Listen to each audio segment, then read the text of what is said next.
Shalom Aleichem, everybody. This is the beginning, the introduction to a set of lectures, shiurim, dealing with the inyan of Hischazkus, chizuk. That means strength. I see a lot of people in the world today, and a lot of people in various communities that I'm in contact with are mamish having a hard time, and things are difficult, and life is confusing, and there's suffering. People are going through tremendous difficulty, and because of the situation that we're in the world these days, and we live in a dark time when confusion is rampant and spiritual darkness is rampant, we're the time right before the coming of Mashiach where it's very, very difficult. Everywhere you look in the world, there's tumah. Everywhere you look, there's pritzus, there's inappropriate behavior, there's what's on the internet we don't even have to start talking about. It's very easy to get pulled into negativity. It's very easy to feel alone and to feel like I can't get out of the spot that I'm stuck in. So I thought it's a great idea that we should speak about the inyan of Hischazkus, of the need and the ability that we have to strengthen ourselves and to come together to pull each other out of the situation and to hear encouraging words to help us get through this time. So difficult. So there's a beautiful sefer that was written compiling the teachings of Rabbi Nachman and his Talmud Reb Nosson, called Hischazkus Hanefesh. And this sefer is a collection of all those writings and all the times when we hear from Rabbi Nachman and from Reb Nosson words of encouragement and ideas about how we can strengthen ourselves, ideas about what our avodah is and how we should approach our avodah, how we should approach what we need to do in the world. So the first section of this sefer deals with a piece that's taken from the second section of L'chutei Moharan Tinyana, Siman Memches, chapter 48. And it's going to take us a number of sessions. These sessions are all going to be short, just a few minutes long. And it's going to take us a number of sessions to get through this idea. And there's beautiful, beautiful ideas within this first point. But just in order to understand, to be prepared to hear the words that Rabbi Nachman is going to give to us, I feel it's important to have a simple, basic hashkafic understanding, a simple, basic outlook about what we're doing here. Why do we exist? What are we here for? What's our job? Right? We could make a shiur that would last for hours talking about this. But connected to the subject that we're going to be learning and connected to our Hischazkus, let's just very simply give a few mashalim that we can understand about what our avodah is and how to relate to Hashem and how to relate to difficulties that we have in life. So, I always like to say that Hashem gave us parents and children because He wants us to be able to relate to Him through that relationship. In other words, we have parents so that we can look to Hashem as a parent. And we have children so that we can understand the way that Hashem deals with us as a parent and when we're the children. So the world could have been created that we don't have parents and that we reproduce by one of the asexual forms of reproduction, sporing, budding, regeneration. Something can just start to grow off your shoulder and then falls off and grows into another you, right? Hashem could have created the world that way. Why is the world created in such a way that we all have parents and have children, that we have this relationship, right? What do we learn from it is the main idea, the main question. So I want to give two mashalim, two simple stories, like scenarios that can help us to understand very simply what our avodah is and how to deal with these difficulties. So first of all, let's look at a parent and child relationship. Let's look first of all at the beautiful time when you have a little child, just under a year old, and the child is learning how to walk. the child's relationship with his parent at that time is that the parent is everything. Everything that this child receives comes from the parent, right? All the nourishment comes from the mother, all of the support and clothing and whatever the child needs comes from the parents, and particularly from the mother. So, in most cases. So what happens? The child knows that he can trust his parents, and he knows that everything comes from his parents. And now the child's crawling, and he's starting to grow. He's starting to become, a toddler. He's starting to grow up, starting to progress in his life. And he starts to pull himself up, and standing, against the table, standing against the couch, holding on. And the parents are so happy, and they see what he's doing, and they say, wow, amazing, look how great you're doing. Good boy, good girl, you're climbing up. And the child has amazing feelings of self-confidence, and my parents are there, and they're happy with me, and I'm starting to pull myself up like the rest of the people. And then, what happens next? The parents look to the little child, and they say, come on, and they hold out their hands, and they want the child to take a few steps. They're trying to teach the child to walk. So they hold out their hands. Come on, Shloimeh. Come on, Rivki, walk towards me. Come on. And the child, once again, knowing that he can trust his parents, knowing that everything he gets from his parents, and feeling tremendous confidence, turns to his parent and starts walking towards them, and takes one step, and starts to lose his balance. And what does the parent do at that point? The parent takes a step back and doesn't hold the hands of that child. Rather, the parent gives them their opportunity to take another step. Because the parent knows if they just always hold the hand of that child, and they're not going to be holding the hand of the child for the next 20 years. They want the child to be successful, and they want the child to learn how to walk. So he takes one step, and they give him the opportunity to take another step. The parent backs away, and all of a sudden, this poor child has a feeling like, what just happened? My whole security is going away from me. My parent that always just gives to me, and always takes care of me, and always gives me everything I need. At this point, where I'm on shaky footing, and I'm just starting to grow and starting to learn how to walk, and I need someone to hold on to, my parent is stepping back and making me even more shaky. That's the feeling that the child has at that point. Fear. What's happening? Where's my security? And then the child falls. And depending on the child, they may get back up again, or they may start to cry, and they may feel betrayed, and they may feel scared and terrible. But what happens the next day? The parent does the same thing. They say, come on, get up, Shloimeh, get up, Rivkila. And they get up, and they hold their hands, and they start to walk. And just as they start going, once again, the parent pulls away and lets them go. And what happens? The child once again feels that moment of fear. What's happening? Why is my source of security pulling back and leaving me? Why am I put in this situation where I'm scared and where I'm going to fall and it's going to hurt? But everybody knows, okay? We all went through this. We all learned how to walk. And if we have children, we've seen it happen, and we've done the same thing. Why? Because we know that this is what's best for this child. And we know that this child has to learn how to walk. And we know that to learn how to walk and to grow in emotions and to grow in the way I deal with things in the world, I have to be faced with the situation. And so we do it. And when the child cries, we give them a hug, and we get them back up and help them to go right again. So that's one relationship that we see with our children. So too with our relationship with Hashem. We are supposed to learn from that relationship that we have with children to our relationship with Hashem. We are here for a purpose.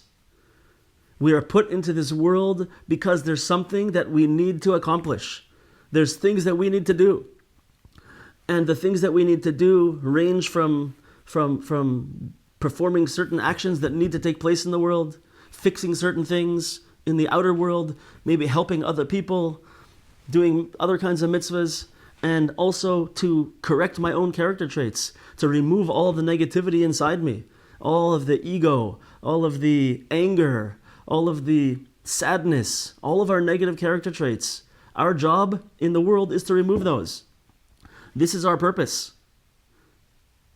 So Hashem put us here for a purpose, and He's like our parent. And so He guides us through life. He gives us our footing. And then when we get to a certain point and we're doing something, that's like a little kid getting up on his 2 feet. And then Hashem says, okay, now I'm going to let you go. Now I'm going to step back. And at that point is when we face fear and when we face pain. Maybe we'll fall down. Maybe we'll go through some difficult times. And that is Hashem giving us what we need to be able to grow. That's Hashem allowing us to face difficulty and to get through it, to work through it, and to come out on the other side as a stronger, better person. And sometimes, like a little baby, we need that walk. We need to go a few steps here and there. We need to do it a few times, a number of times, and always growing and growing and growing. So that's the first mashal. That's the way that we always have to think of the world. And we have to know that we're here for a purpose. And the purpose is for us to grow. And in order for us to grow, we have to face difficulty and work through it. So the second mashal, it's really the same mashal, just to help understand it a little better, is, look at different children around the world. Any different children you know in any community. So different children have different strengths and weaknesses. You can have a child who is amazing with numbers. You could have a child who has an incredible natural talent for music and other difficulties in other areas. So if you have a child has a beautiful natural voice and gets music naturally, has a natural talent for music, so the parents could be like, okay, I see that Hashem gave this child a natural talent and they can really do amazing things in the world of music. But I don't really care about them. I'm not going to do anything with them. That's not the way necessarily a good parent deals with their children. Rather, they can look and say, wow, I see that Hashem gave my child a real talent and a real ability. I'm going to help my child to harness that. So I'm going to sing with my child a lot, and I'm going to give them music lessons, and I'm going to make sure they practice, because if you don't practice music, you're not going to get good, and you're not going to get better. And a child with such an inborn talent, I better make sure that I'm giving them the opportunity to grow to the greatest extent possible. So what does this parent do? From a young age, they start their child taking music lessons. And as the child grows up, they get better and better, but they may have a feeling like, can't you leave me alone? I just want to have time to play with my toys. I just want to have time to sit and read a book. I just want to go outside and play with my friends. So of course, a good parent will let all those things happen. But for a certain period of time, whether it's every day or a few times a week, the parent is going to say, no, you cannot go outside and play right now. And you cannot just sit and read a book. And you cannot play with toys right now. Now is the time for you to practice your music.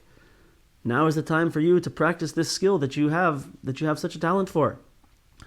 And so the child may feel resentful and may feel like this parent is the worst person in the world. My friends are all playing outside. Why wouldn't you just let me go and do what I want to do? Why can't I do that thing that I know I want to do? And the parents say, the difference is that I'm your parent. And I know your potential. And I know what you need to do to actualize that potential. So I'm forcing you to come in right now and practice your music. So too, with our relationship with Hashem. We can exist in the world and we can think, I just want to be the guy who can be happy. I just want to be normal and happy. And I don't want to have any struggles.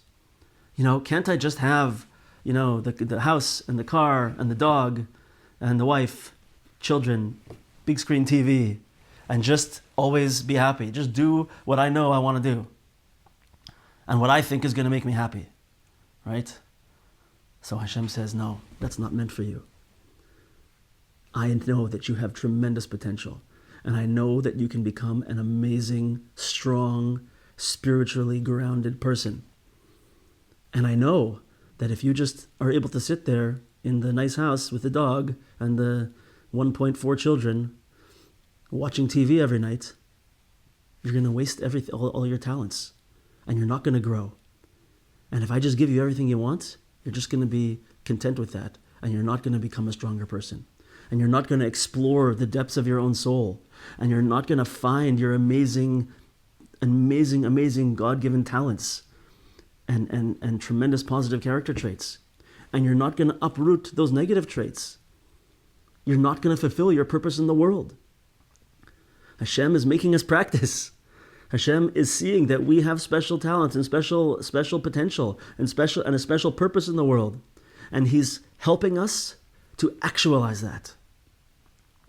He's giving us the opportunities to face difficulty and to dig down deep and find out what we're really made of.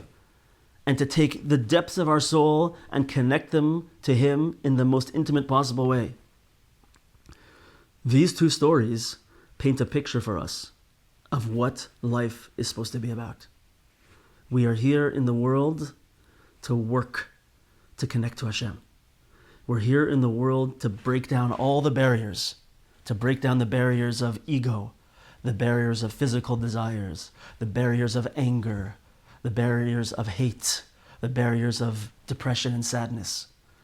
We're here to break those down and leave nothing but an open vessel that can receive what Hashem wants to give to us. And everything that happens to me, every single moment of every single day, is Hashem guiding me on my path to achieve these goals of actualizing my potential and coming close to Hashem. So this is the hashkafa. This is the way that we always have to remind ourselves to see our existence. And when I'm dealing with very difficult circumstances in my life, I have to make sure that I put this onto my mind and that I'm thinking of it in front of mind. It's difficult sometimes when we're going through very hard times and we're experiencing pain, and we'll see later what all this means in the Torahs of Rabbi Nachman. It's very hard to see. But we must always, from now and forever, make sure that we at least intellectually have this understanding. And once we have intellectually this understanding of our purpose in the world, we can now start to put it into practice. And when I put it into practice and I work on it, and I always remind myself of my purpose, and I always remind myself of what I'm doing here through every stage of my life, and this next month, I'm going to have good times and I'm going to have bad times. And right now, I'm remembering, and I'm going to think about it every day, that each one of those things is meant for me. And each one of those things, whether it's an easy day or whether it's a difficult day, is meant for me to grow, is meant for me to actualize my potential and to come closer to Hashem. Starting with this idea, we can begin to look at the sefer Hischazkus Hanefesh and begin to understand and hear the words of encouragement from Rabbi Nachman and Rabbi Nassan, and begin to approach life with this different way, with positivity. If Hashem put us here, it's because He knows we can succeed. And He knows that we have the potential. And He gives us whatever challenges that we receive because they're tailor-made for us. And because we can overcome them. That's why He gives them to us. And just like the mashal, where Hashem is the parent and we're the child, and He's helping us to grow. You know what else exists between the parent and the child? Is that the parent's love for that child is immeasurable. The parent loves that child so much. And once you're a parent, you know what this means. A child growing up doesn't understand how much love their parent has for them. But once that child has children, they all of a sudden have a whole new perspective. And they realize what their parents really gave to them and the love that their parents really had for them. If we have children, we know, if we've been blessed with children, we know the love that we can have for a child is immeasurable. That's how Hashem feels about us. That's how Hashem feels about you. Hashem loves you so much. And the whole world is created just for you to be able to become closer to Him and to be able to earn it for yourself. It's created for us, the whole world, the whole universe, everything. Hashem loves us so much. Let's together always be working on this. Let's give each other strength. Let's get strength from the words of Rabbi Nachman and Rabbi Nosson. Let's form Hischazkus, Chizuk, and let's approach life with a new Hischazkus, a renewal of zest and of strength and of desire to come close to Hashem. B'ezras Hashem, in the next year, we'll start the sefer Hischazkus Hanefesh. Thank you.